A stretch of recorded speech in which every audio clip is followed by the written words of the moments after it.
It was a very, very difficult time. I was a child that was born to two wounded parents, and they were wounded children themselves. My mother was 17 and my father was about 19 when they got married. And I came along when she was 24 years old. And there was a lot of pain in the house. There were a lot of arguments. He was very physically abusive and verbally abusive to the both of us. It was really a difficult and very hard time, especially for a man child. I don't know what it's like for a little girl, but I'm sure it's just as painful. But for a boy child, a man child, to watch his mother being beaten and belittled, it was really, really hard. So I went under the house and I built this little, put some wood up in between some of the pillars and built this little safe place for me.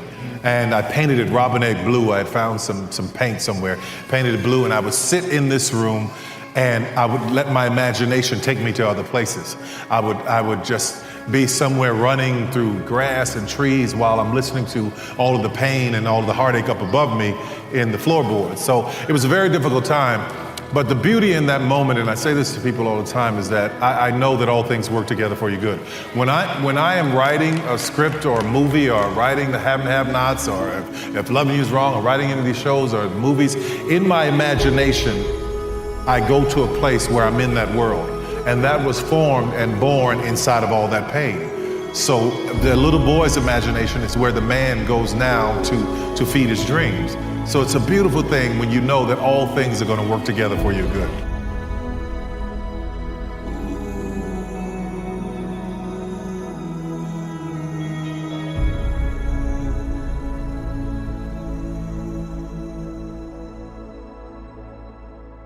After watching the Oprah Winfrey show, she said it was cathartic to write things down. Now, I didn't know what cathartic meant, so I had to go find a dictionary. So I'm saying in high school, I went and found a dictionary and I started writing things down in this journal. And I was using different characters' names because if someone found it, I didn't want them to know that I had been through the things that I was talking about. I was talking about adult survivors of child abuse at the time. So in 1993 or so, I moved to Atlanta. I moved in 92. In 93, I decided to put the play up, worked, saved money, my tax returns from H&R Block, did everything I could to put this show up. And I spent all my money. There was a 200-seat theater. I thought we would do all of these different shows over the weekend and 1,200 people would show up, and only 30 did. So I lost everything I had, my car payment, everything was tied up in it. And it was a very, very difficult time because I know I felt led to do this show about adult survivors of child abuse who had forgiven their abusers. Out of the 30 people, and I knew every one of them in the room, there was somebody said, this really touched me and I want to invest. That's how you know when God is doing something for you, because he'll put you on a path, and just when you think you're at the end, somebody or someone will show up and say, hey, here's another opportunity over here. So from about 93, 94, 95, 96, 97, we did this play once a year everywhere in these little small towns outside of Atlanta, and they never worked. They never worked. Every time I'd go, something would happen. I'd go get a job, and I'd go, after I'd work on the job for a couple of weeks, I get a call saying, hey, Tyler, we want to try the play somewhere else. And I go to my boss and I say, listen, I need 2 weeks off to go do this play. He's like, man, you just been working here 2 weeks. How do you think you can get 2 weeks off? And I go back to my desk and I sit and I pray and I was like, okay, God, I know I just got this job. I know I just did the play, it didn't work. I got another opportunity here. If this is you telling me, make it plain, what should I do? And I hear this voice say, quit. So there I was, stepping out on faith, leaving a job that I knew that this money was going to come in from week to week to go out and do this play because I heard the voice of God. So I remember every time I'd go out to do the show, it wouldn't work. It wasn't successful. And I'm like, God, I know you told me to do this. And when I'd pray, I'd hear nothing. That same voice that said, quit, I heard nothing, which was a very difficult time for me, very difficult. And I remember the time that you're talking about was in Spartanburg, South Carolina. I had gotten another job because I had more jobs. Man, I had about 20 jobs during this time. I'd gotten another job, asked the boss, he said no. I heard the voice, quit. I go out, do the show, and I'm driving there, and there's a hurricane headed toward Spartanburg. Hurricane. I'm like, God, I know you control the wind and the waves, but you told me to quit, and now nobody's going to show up. So I lost everything. Homeless, sleeping in my car, following God. When you follow God, sometimes things get tough, they get tight. But if you keep pushing just on the other side, and when you think it's the darkest, something miraculous will happen that will change your life. Something will open up that will blow your mind. So it was 1998, and I got an opportunity to do the show again, and it was at the House of Blues. And I was like, I don't know, I'm done. I'm gonna do like my mother said. My mother, who loved me dearly. So we were sitting in the house, and she was saying, listen, I'm tired of this. I'm tired of you doing these plays. Just stop it. I'm tired of you crying about it. And the woman loved me more than anything. She said, you know what, just give it up. Just go get your job working at the phone company. You're never gonna make it with these plays. Just go get a job at the phone company. I was sitting there in tears when she was saying it to me. She turned around and she saw me because I was sitting behind her on the sofa, and the blood drained from her face, and she said, baby, I'm so sorry. I didn't know how important this was for you. But what I want you to understand is that I don't care how many people love you and encourage you, or the ones that try to tear you down or destroy you. When God has a dream for you, it is your dream. Your dream. And there are people who love you who would think that they're saying the right things to you to try to protect you, or there are people that have been in your lives and watched you grow up, and they don't know what God has put down inside of you because they think they're too familiar with you. But what you have to understand is when God has something for you, you have to go for it fully. So that's what I did. I did the show, and I walk in, and I'm mad, and I'm angry, because all those years, those 7 years of me trying to get this play up, nothing was happening. God would tell me to quit, then he'd get me out there and he'd leave me. You'd leave me out here by myself. God, where are you? You wouldn't even talk to me during these dark times. So I was mad, I was done. I go and I do the show, and I'm complaining all the way. I'm there putting on my makeup, getting ready to play the old man Joe, and I got attitude. I'm just mad, I'm upset. I'm like, I don't want to do this. And I hear that voice, that one that told me to quit, say, shut up. And he said, get up and look out the window. I got up and looked out of this little dusty window, and there was a line around the corner trying to get in the building. And the place sold out over and over and over again. And I said, God, where were you in all those times? He said, I was proving you to see that you would honor this, that you would do the right thing with it. Sometimes when you're not hearing from God, God is trying to see what you're going to do in the situation that you're in.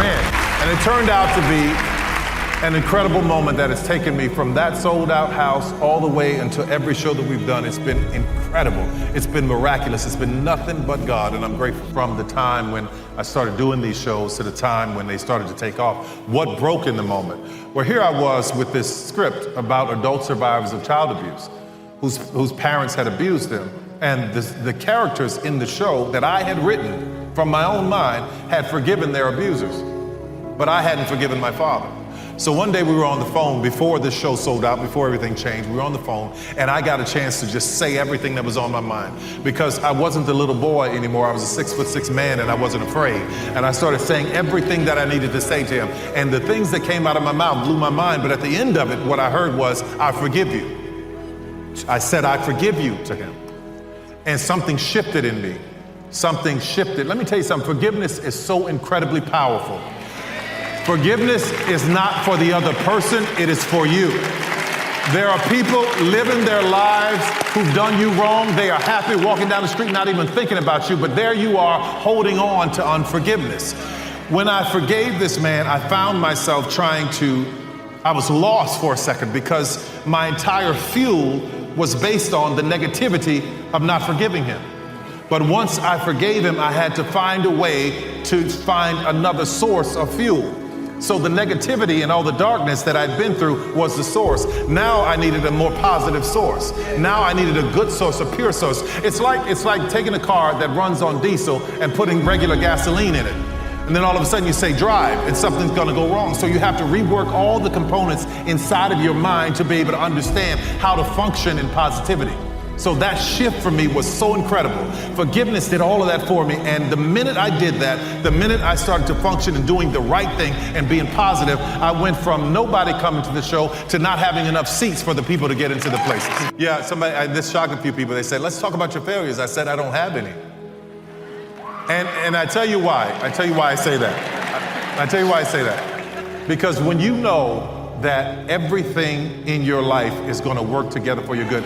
Listen, I look back on all the things in my life that I thought, that should have been a failure, that should have been a failure, that should have been. But when I really analyzed it, I realized those were teaching moments, those were molding moments, those were moving moments. And I realized Had that not happened, I wouldn't have been ready for this moment. Or had that situation not gone on, I wouldn't have been ready to go here. Had I not been able to live at that altitude, I wouldn't have been able to stand at this altitude.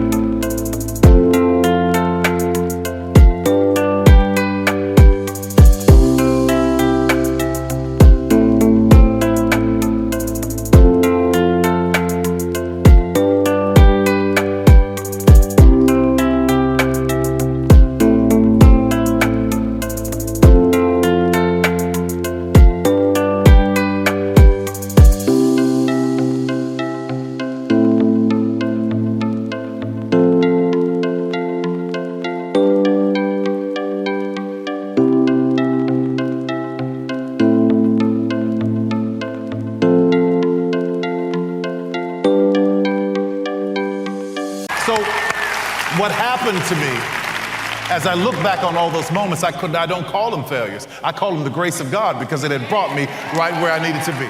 Listen, don't give up. I know this sounds simple, but don't give up. If you go to bed with it and you wake up with it and you can't shake it, you go get a job and that dream is still in the back of your head. You're working for somebody else, but that dream is still in the back of your head. You're getting up every morning, 5 in the morning, going on somebody else's job. Let me tell you something. Honor that person that you're working for. Listen, because when you're faithful over someone else's, God will give you your own. So make sure you honor the person that you're working for. But at the same time, don't give up. The mantra at my studio is a place where even dreams believe. And when you want to walk away from it, you still dream. That's God telling you to keep going. And if I can tell you anything else, please keep going. There are people whose lives and destiny are tied into you. Just think, had you stopped, all of these people, where would we be going to worship and hear a positive message? Do you understand what I mean? Yeah. So don't stop. Keep going, no matter what anybody says. You are worth it. And here's the thing about worthy. Get to worthy. Whatever you do, get to worthy. What does that mean? Understand that you are worth it. You deserve the good things. If God said it, you deserve it. And he did. His thoughts of you are pure, and he wants to give you a hope. And you ever find yourself in a moment where everything is going great, and then all of a sudden you get anxiety about something? I found myself having great anxiety about being able to fly. I was a very, very nervous flyer, coming from a kid who had nothing, who had never been on a plane, to 20-something years old, putting me on my first plane, and I didn't understand it. I was scared to death. Get to my seat, we take off, flight attendant come on and say the stuff they say. I didn't hear none of it. I was just holding on. We take off, I'm white-knuckled. You have not seen white knuckles until you see a black man with white knuckles holding on to something. So there I was, in demand, but afraid to fly. So I wanted to talk to you about anxiety, like those of you who are dealing with things, walking through situations in this life. You're married, things are going great, then all of a sudden something happens. Person wants a divorce. You thought you would live your life forever with this person, and all of a sudden the very person that you thought would be there forever is about to leave, and you see the knife, you see the wood, you see the fire, but you're wondering, are you the sacrifice? You've got children that you're raising, and everything seemed to be fine when they were younger, but now they're at a place where they're a little bit older, and they're doing things that you couldn't even imagine, and you're worried. They've got addictions, they've got things going on, and you're wondering, God, what is going on? You see the knife.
You see the wood, you see the fire, but where's the sacrifice? Those dreamers in here who are trying to build a dream.